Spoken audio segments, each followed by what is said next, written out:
Hey guys, welcome back here to Intuitive Angling, and appreciate you guys swinging by the channel and hanging out with me a little bit.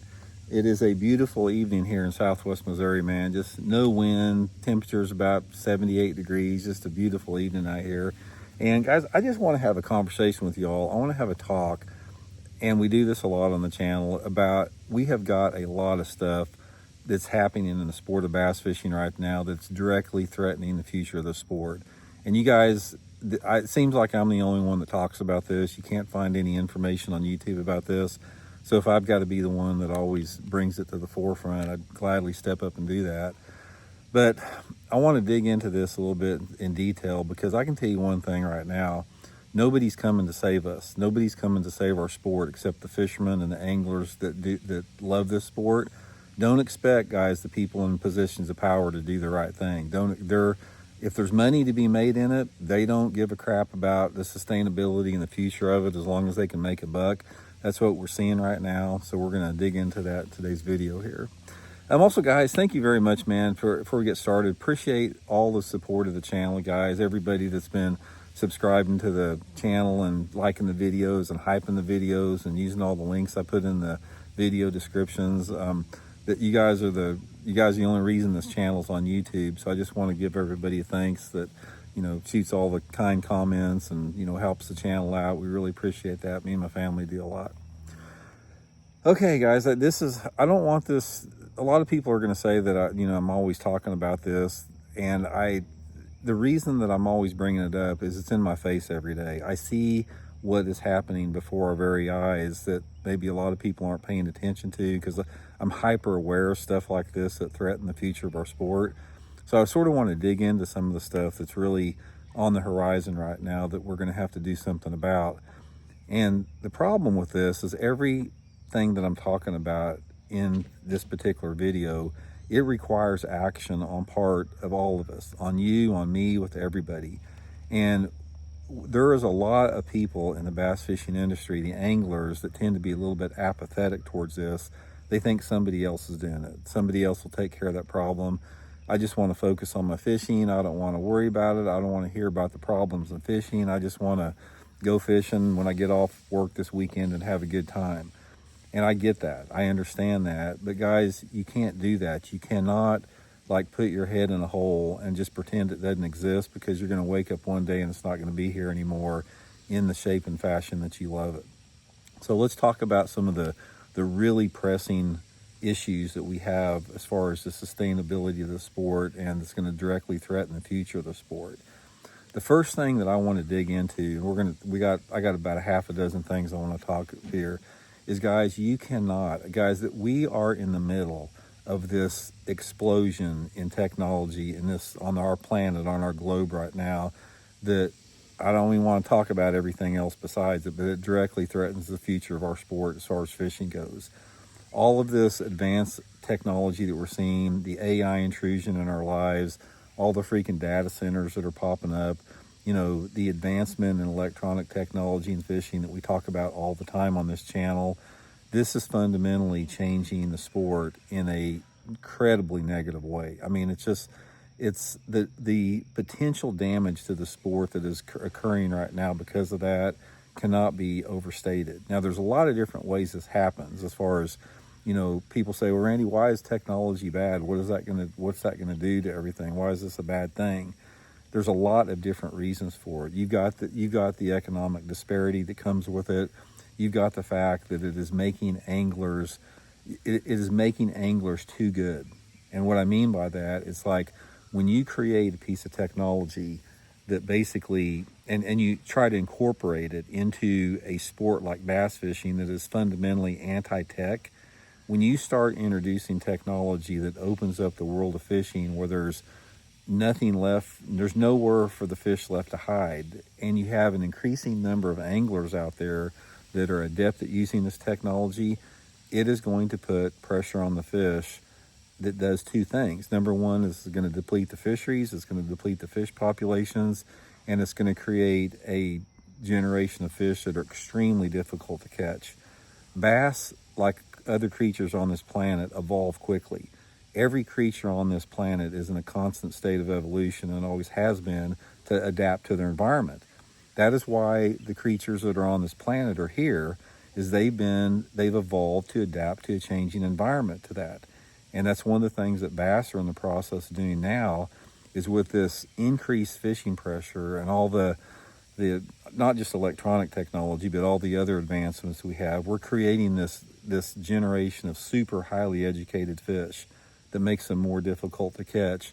And on top of that, you're talking about reduced fish populations, and you cannot rely on the conservation departments and the fisheries managers to do the right thing. It's been my experience that they drag their feet on everything like this. And then you have everything else that's added with that. You've got all of these point source pollution, chemicals, herbicides, all of this other stuff being put into our waters. You've got a situation in this country, guys, where people are making money by spraying toxic chemicals in our water to kill vegetation. That's just what it is about it. You can harvest that stuff with mechanical harvesters and not put any chemicals in our water. But when you have these entities that control the waters, that have contracts with these chemical companies, that people are getting some type of their palms greased over it for saying, okay, yeah, we're going to buy $1 million or $500,000 worth of freaking Roundup or whatever it is they spray on to kill the grass. Somebody's making a buck off it. The chemical companies are making a buck. The people that put these policies in position are getting their palms greased. I see it all the time, guys. We see it all the time. All you have to do in a situation like that is, guys, just go to a zoning and planning commission meeting in your local town and do it for like 6 months, and you'll see what happens. You have got a situation where you've got people in positions of power like zoning and planning commissioners that completely ignore the outrage of the public as far as like environmental concerns and just major oppositions, that it just goes in one ear and out the other because developers are greasing the palms of these zoning and planning commissioner people. That's what they're doing. Somebody's getting a campaign donation, somebody's getting some type of a kickback. You get 200 residents that show up to a meeting that say, we don't want this here, and they're screaming, and it's like, this is what it's going to do to our community. It's going to pollute our community. It's going to degrade our quality of life. And then you get some freaking dickmonger developer that gets up there and says that, oh, I bought this property, I want to develop it. Okay, you're good to go. We'll sign off on this project. Go ahead and start putting in your subdivision or your AI data center. That's what's happening. It's a bunch of crap. It's corruption. And this is you can equate this, and this is directly affected, to bass fishing in the same way. We have got bass fishing. One of the things about fishing and hunting, it's like the very sustainability of the sport that we have here is intimately and directly tied to having the healthy, thriving, vibrant environment. You simply can't do that because you're talking about, got the chickens there. You're talking about an ecosystem, and it's not just spraying chemicals in the lake or, increasing CO2 emissions or sulfur dioxide or mercury emissions in the water are going to kill the bass. It starts on the very basic level. It starts with the phytoplankton and the algae and, different type of microscopic organisms. And then it goes into the minnows and the perch, and the entire food chain is affected by it. You've got cycles that are interrupted. You've got problems with climate change that are changing, the breeding cycles and the times that, certain things hatch out, and other creatures depend upon those creatures hatching out for their survival. And then you've got a disruption in that process because of climate change, and then all the species suffer with it. And then the problem you have is we have a major problem with science denying in this country. And this science denying problem that we have that is directly connected to the sustainability and the health of our fisheries and our areas we hunt in this country, this is a concerted effort that has been going on for decades by, fossil fuel companies and petrochemical companies. They've spent billions of dollars in propaganda campaign that undermine science, and people question science, and they say that scientists are, they say that because they're getting paid off. This is a bunch of bullshit. That's not happening. This is a concerted effort by the powers that be to muddy the waters and discredit science when it comes to protecting our environment. And if you don't, it's just like your health, guys. If you don't, I don't care how much money you have. I don't care how much power you have.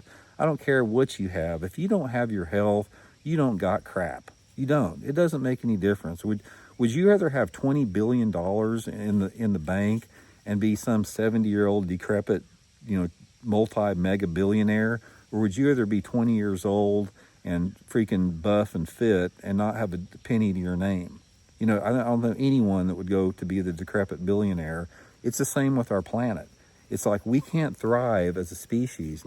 No other species on this planet can survive or thrive as a species unless we have a vibrant environment. And the problem that you have right now, whether you want to believe it or not, is you've got entities and people in positions of power that undermine this reality and the science behind it, because they have an agenda that hurts their bottom line, that hurts their profit margin.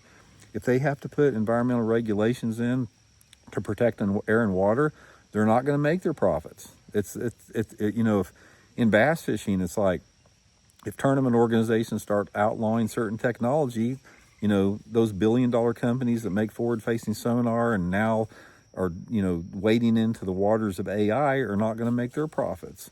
So it all goes back to money corrupts everything. That's a reality that is stronger than ever right now.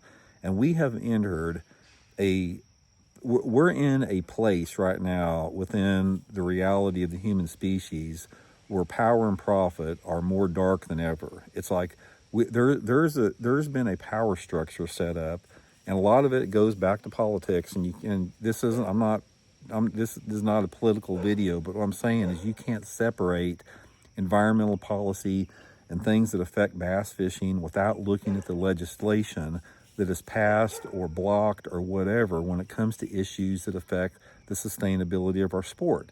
And the problem that you have is you have people that have been put in positions of power politically by these big, multi-billion-dollar corporations to further their agenda that undermines the regulations that protect our very playing field. It's like if you love to hunt and you love to fish, you better look at the voting records of the people that you have voted for environmentally, because without a doubt, guys, if you look at anybody, I don't care if they're in Congress or they're Senate, if it's state level or if it's a national level, if they vote against any type of environmental legislation or they try to block it or they try to undermine it, you look at their donors. And their donors, 99.9% of the time, are connected to entities and companies that have a vested interest in blocking those agendas there. So we have got to have a paradigm shift in the sport. And this paradigm shift has got to be where we do not focus on just us catching bass and how can it benefit us. If you are one of those dudes out there that only care about how to catch more bass, I highly encourage you guys just to step back for a second and take a look at it. Imagine what it would be in a world without bass fishing. And a lot of people say, oh, Randy, you're an alarmist. That's a bunch of crap. Everything's fine now. It ain't, guys. It's not. And if you do and dig and do your research and you look at, some of the data and some of the science behind it, it's going to scare the crap out of you what we got coming up right now. And I don't know. We're in a weird place right now. We're in a weird place where we live in this world of science denial that has been perpetuated by big money and big special interest groups that have done that. And a lot of people believe it, guys. I talk to a lot of people, guys, that do not believe it whatsoever. And then I'll ask them where they get their news information and their source, and they'll tell me, and I'll say, well, that makes sense. They're just not getting, they're not getting legitimate news sources. They're living like an information silo to some extent. So anyway, guys, one of the things I'll encourage everybody is try to get a little bit more active. It's like, if it can be just social media posts, like sharing something. If you see something that's threatening our sport or something, share it. Pick up, the phone call, pick up your telephone and call your state rep or your local rep. And if you see, some problem like a data center going in, or if you see some type of a problem that's harming our environment or our fishing, sustainability, shoot them an email or shoot them a phone call. All that stuff helps out. They say, like, if there's a problem that you bring to light, like if you make a phone call to some type of a state rep or congressperson, they figure that there's another 100 people that feel the same way that just won't take the time to do it. So it definitely makes an impact if you do that.